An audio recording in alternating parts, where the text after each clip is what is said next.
We're coming up on about 1 year since COVID-19 took the world by storm, caused a lot of lockdowns, and shut down a lot of gaming tables. Like a lot of you, I had to move all of my gaming from in-person at someone's home to an online form where we don't get to see each other that much, but we still have to try and create the atmosphere and create a fun game environment for the player.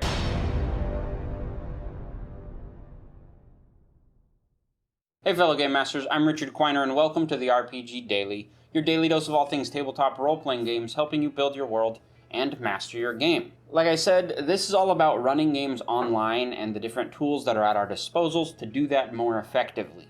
I had to learn this from scratch at the beginning of 2020 when everything kind of shut down.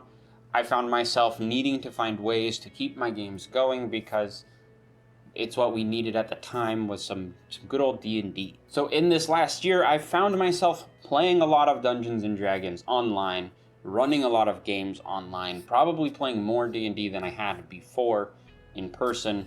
So I feel like I have a pretty good grasp of the options that are available, and so I just wanted to give you some information for those people who are still looking for this kind of stuff. The first thing you need to understand or ask yourself is how much work do you really want to put into running your games online? If you would rather spend all your time focused on the story and give a more theater of the mind kind of experience to your players, it's a relatively simple method. The things you need, the absolute necessities of playing games online is a voice chat system, which this could be as something as easy as Skype or Discord or Zoom, some kind of system like that where you can just talk and then your players need to have their dice and you have to trust your players with their dice rolls. This bare minimum system is really good. It can help you teach yourself how to run better theater of the mind games, which honestly I still struggle with and I'm working on it. But it kind of takes out some of that reliance on maps and visuals that we get comfortable with in-person games. So just a basic call and have your players roll the dice. It's doable. Is it the most immersive? Probably not. In my experience, when I first started doing this and just using voice, I had several players who wouldn't even bother sitting down to play. They would multitask. They would be in their car while trying to play D&D. They would be in positions where they can't really get into the game. So I found that was actually more difficult for me and how I ran things. But your players might be different in that case. Everyone's got their different things they got to deal with. Zoom came out in a big way at the beginning of this coronavirus pandemic. It had been around for a while before, but once people were not allowed to meet in person anymore, it became very prominent. It is a good system. You can do a good voice and a video chat, and the Dungeon Master can share their screen and share audio with the players. I like that. I've played in a lot of games on Zoom, which are much more simple. I've played in games on Zoom where the DM has a separate account that is a camera for their maps, where they build their terrain sets or they have their maps on a table separately, and they keep using actual physical models. This is a really good system. I think it works well. The downside with Zoom, though, is you'll want to have a pro account because the non-pro account basically limits you to 40-minute blocks, and then everyone have to log back in again, and that would just get in the way of the game. So for me, Zoom was not really an option. I did not want to pay the extra, however much, $10 a month, $5 a month it was for a pro account. So I just used Discord, which I have a Discord server. If you need a place to play, come join our server. Discord has a lot of the similar features to Zoom, minus that time limit, and the video quality can be a little worse because they're like, we're giving you this for free. You don't get much of a say in the quality you get out of Discord. But Discord is a good option, and it creates the option that you don't need to keep making links for every game session. You can have the server, and then everyone goes on the server, you log in a game room, you can do voice and video, and somebody can share a screen with the player. So that is another really simple, straightforward option. Both Zoom and Discord are really great if you just want to use your physical books and your players want to roll the real dice and you just want to hear or see each other. They're great options for that. Very straightforward. Where you start getting more complicated, though, if you want to put in more work, is when we get into virtual tabletops. Virtual tabletops are tools, and there's a lot of them. They've blown up. People are developing more and more every day. But they're tools that are designed to simulate a tabletop system where the players and the DM can all see what's going on this virtual table at the same time, changes in real time. Many of these systems come with extra tools for role-playing, such as dice rollers, character sheets built into their systems, just a lot of features that make it run a little more smoothly, as opposed to everyone having to have a mass of papers and rolling their own dice and doing their math in their head. They're really just quality of life benefits of virtual tabletops, but they're not the end-all be-all of the systems. There are so many different varieties of virtual tabletops that I actually broke down some considerations that you might have when looking at virtual tabletops. I'm going to tell you several options for virtual tabletops, all of varying styles, and then I'm going to tell you what I ended up settling on for my own games and what I do. So first off, when it comes to the virtual tabletops, you need to think about price. How much do you want to pay? How much would your players be willing to pay to get into the game? They come in several price points. First up, at the low end, you have the free options. There are a few free options where no one has to pay anything. You can use them.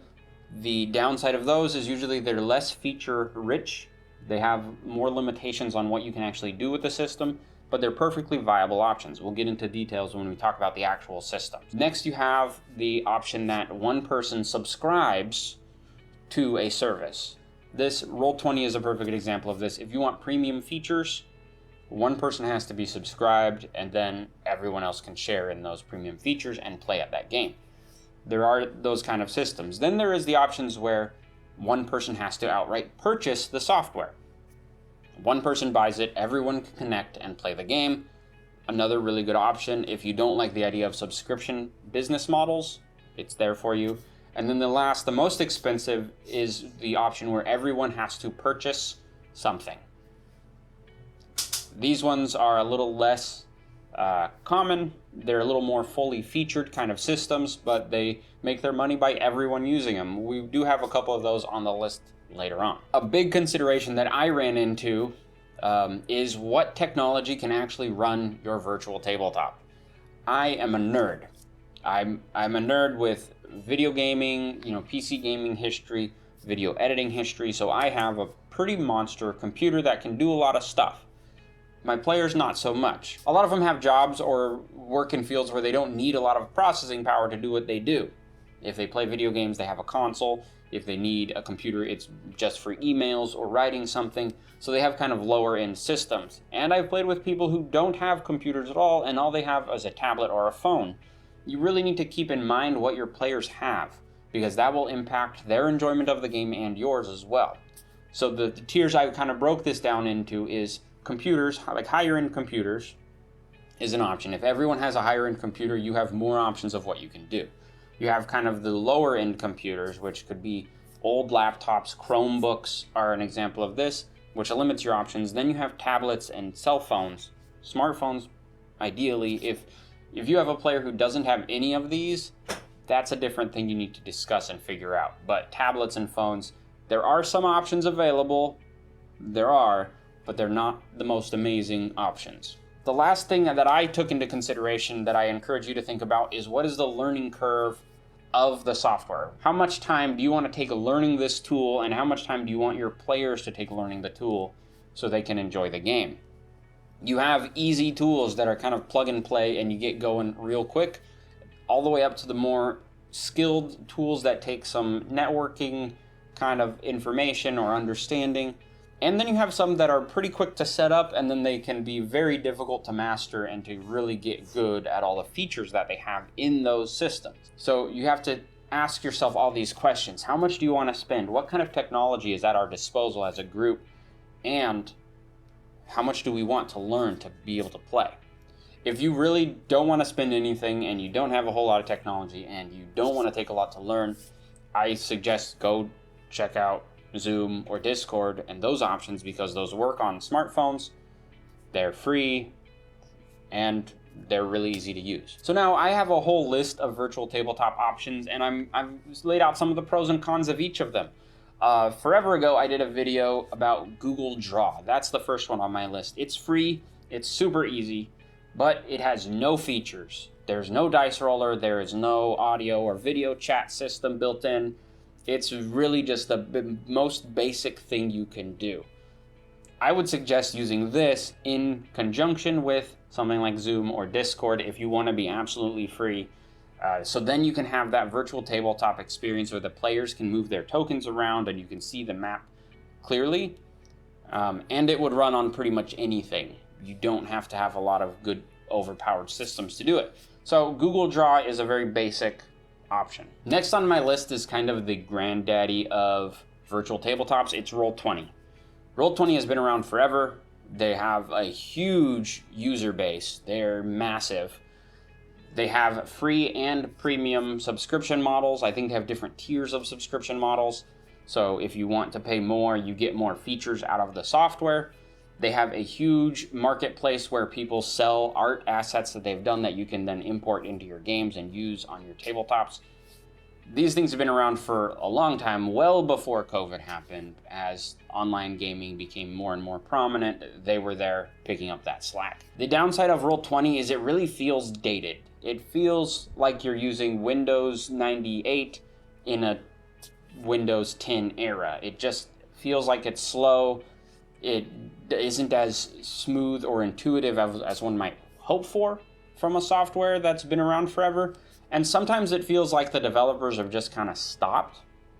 I really don't know exactly what's going on behind the scenes. I know they do put out some updates here and there and they have more information, but on the surface it just looks like it's stagnated. The plus side of Roll20 though is it does have limited tablet support. You can download the Roll20 app and I think you're able to kind of play on a player side in this Roll20 app. The next one is Fantasy Grounds. Fantasy Grounds became the direct competition to Roll20. They came out with a business model in which all the players could subscribe to a certain tier subscription, or the game master could subscribe or buy the software outright and allow everyone to connect.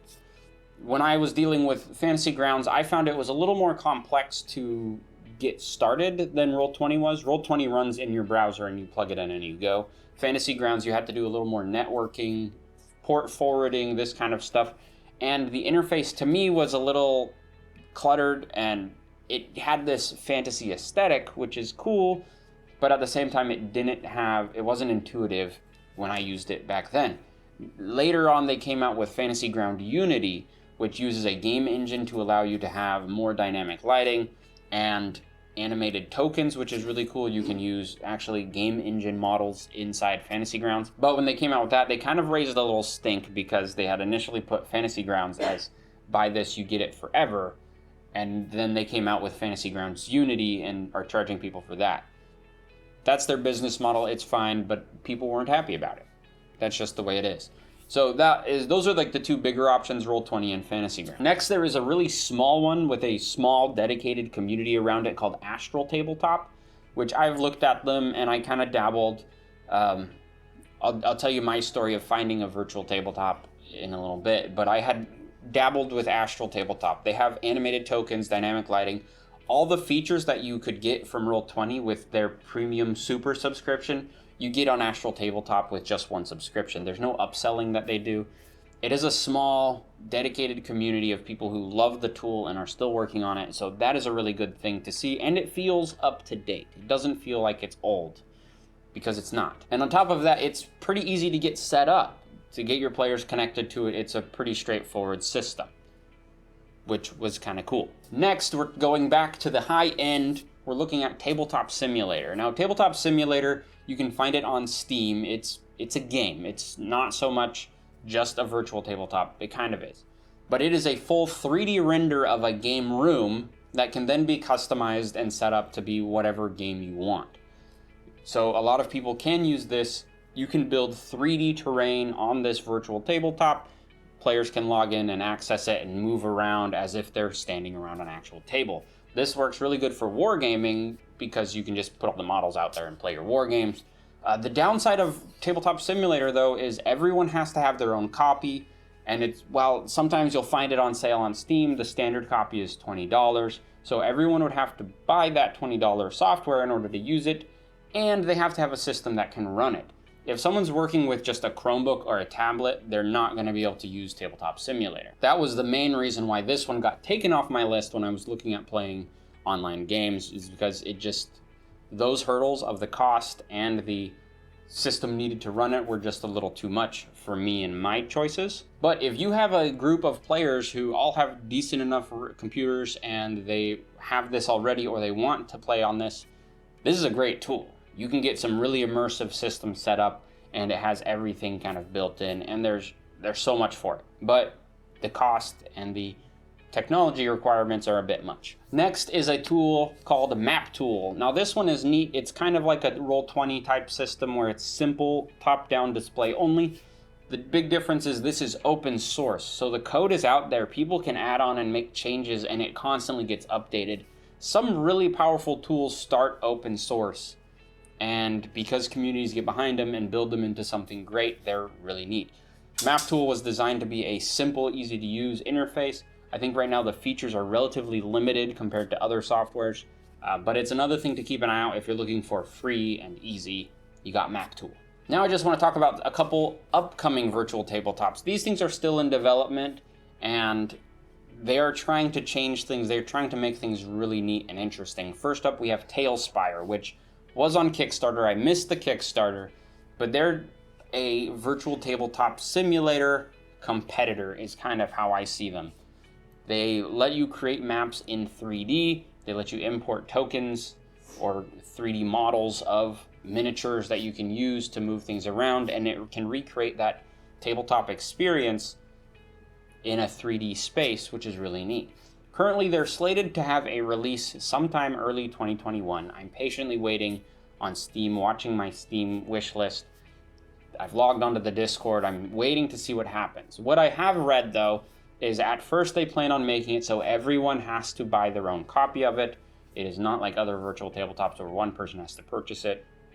And it also looks, just looking at it, you need a okay rig to run it. So if you have a bad computer or someone in your party has a lower end machine, it's not going to work as well, if at all. I saw this guy floating around Facebook. It was RPG Cinematic is another tool that I saw in development. Another 3D looking system. This guy was pushing some stuff, so you can tell it's a passion project of a developer who really loves what they're doing, and they're trying to make something great that the community can get behind. I think he's got some interesting ideas. I think it has a lot of potential. He just needs to keep working on it and getting there. But I'm keeping an eye on this tool as well. My speculation on it is that everyone will have to buy a copy of it, and that you'll also need a decent machine to run it. One of the features he was kind of showing off was the idea that you could put your face on your game token in the game, which is neat. It's a system I haven't seen since like early video games when they started doing that. I know you can do that a lot now, but that was one of the features. It uses a lot of animated tokens to kind of create this video game-esque feel with your 3D world. I also feel like it's going to take a lot more learning to understand how to do it better and to make a really immersive system for your players. So that's just something to keep in mind. Next, I found a tool called Realm Engine, which is also on Steam, supposed to be released in April 2021, and it is another 3D system. When I found it, it was kind of labeled as a map maker, so you could make 3D maps and take top-down display or isometric pictures of it. But then it also says, oh, it's also a virtual tabletop. So I'm keeping my eye on that one as well. And last of these ones to check out or ones to keep an eye on is Skirmish. Skirmish is a software currently in beta. It is a top-down virtual tabletop similar to Roll20 and Fantasy Grounds. The big feature I saw on this one was that it allowed LAN access, so local area access, and you could have multiple DM accounts on the same server, as opposed to others. Some of them do that, but other times you need to have separate accounts and it's a whole mess. So that's Skirmish. So now let's talk about what I picked and like the process that I went through. This video is running really long, and I apologize for that, but I just want to tell you the brief story of why I ended up with Foundry. The people I play with mostly had a variety of technology levels. That was the big factor in deciding what to choose. I know from my home game, if I said, we're going to use this software, I need you to go buy it, everyone would have bought it. So if their systems had all been able to run something like Tabletop Simulator, I probably would have gone to Tabletop Simulator with them. But they didn't. One of the players specifically only had a tablet. And when we first started, we were running games just through Discord, and he was just using his tablet. He would use his phone for Discord and then his tablet for his character sheet. So we had to solve that problem. I went through this massive search looking for a system that wasn't Roll20, because I was kind of over Roll20. So I was looking for a system that could run on a tablet and run from my machine without having to pay a subscription fee every month just to get the service, and gave me some more freedom in terms of how much stuff I could upload and control. What I landed on was Foundry Virtual Tabletop. But I'll tell you how I got there. I went through Roll20, I went through Fantasy Grounds, I went through Astral Tabletop, I went through another one that's just on the Android App Store that I forget the name of, but I did not want to just settle on everyone running the game in a tablet. I wanted it to be on a computer. So when I found out that none of these ran well on a tablet, Foundry was the closest thing I found at that point that could run on a tablet. But then I said, you know what, I have this old laptop that I'm not using. I let my player borrow that for the duration of the game. So he has a laptop now that we use, or that he uses, and we play on Foundry Virtual Tabletop. Foundry is a system similar to Roll20 in that it's a top-down tool. What you also get, though, is an active community. Of the development is still ongoing. I would say they're in beta right now. They might even be considered alpha, but they have a pretty good system for being that early in development and what they're going with. They also allow the community to create mods for their virtual tabletop. So if you have a community member who is just like, I want to play Fate, I want to use the Fate system, they can go in and program the Fate system to work with Foundry and then release that for everyone to use. And that's happened quite a bit. It's happened for 5th edition Dungeons & Dragons, for Pathfinder, for Savage Worlds. People have created these systems that they can upload. They've also created other tools, even little quality of life improvements that you can add into your server that make your game a little more feature rich. That's one of the reasons I liked it. I went the extra step and gave myself more to learn when setting up my virtual tabletop, where now it's set up so my players go to a URL, one website. I have the game server running on this website, they can log in, and I have the audio and video chat enabled within my virtual tabletop, so they just have to go to one place and play. It's having some issues lately with character sheets and how the character sheets work within the virtual tabletop, but it has the potential to also let them just play in this system with their character sheets and never have to look at D&D Beyond or any other website at the same time. That is why I chose Foundry. Foundry is a one-time purchase for one person to run a server. You can set it up really easily, just on a home computer with a little port forwarding that they teach you how to do to get everyone to connect to it, or you can go the extra step and have a much more complicated setup like I have. This one comes with no subscription, no upsells or extra premium features that they offer. There's also a ton of community content, map makers. If you go on Patreon, there's a lot of people making maps. A lot of those people have made packs for Foundry that you can download for free and import their maps directly into the system with the lighting and the walls already done for you. So they've made it really easy and given a lot to the community. And all it costs is $50 up front to buy. That's the choice that I made. I hope this video has helped you in your search for a virtual tabletop. Keep in mind the considerations that I listed earlier and things you're actually looking for. That will determine what you're able to run and able to do. If you are a DM who has players who cannot run high-end software such as Tabletop Simulator, don't make the choice and say we're going to play in Tabletop Simulator. What you're going to end up seeing is players having trouble and struggling to run that software, and then that takes them out of the game. So you want something that gets this nice middle ground where everyone is happy and able to access it. Once you pick a software, my biggest suggestion to you is focus on it and learn it. Just ignore the others. Since I made the choice to go to Foundry, I haven't looked at Astral, I haven't looked at Roll20 or Fantasy Grounds or any of the others. I've just focused on how I can do Foundry better for me. If it comes to the point that I need to switch at some point in the future, I'll look into that later, but for now, all my effort is into this one, and that's what I highly recommend. Put your learning into one system to make it the best for you and your players up front. If you like the video, please hit the like button. I hope it's been helpful for you. If you like the channel, I invite you to subscribe to the channel. Come join us on Discord. If you need to play online, the Discord server is available for people to run games and do that whole thing as well.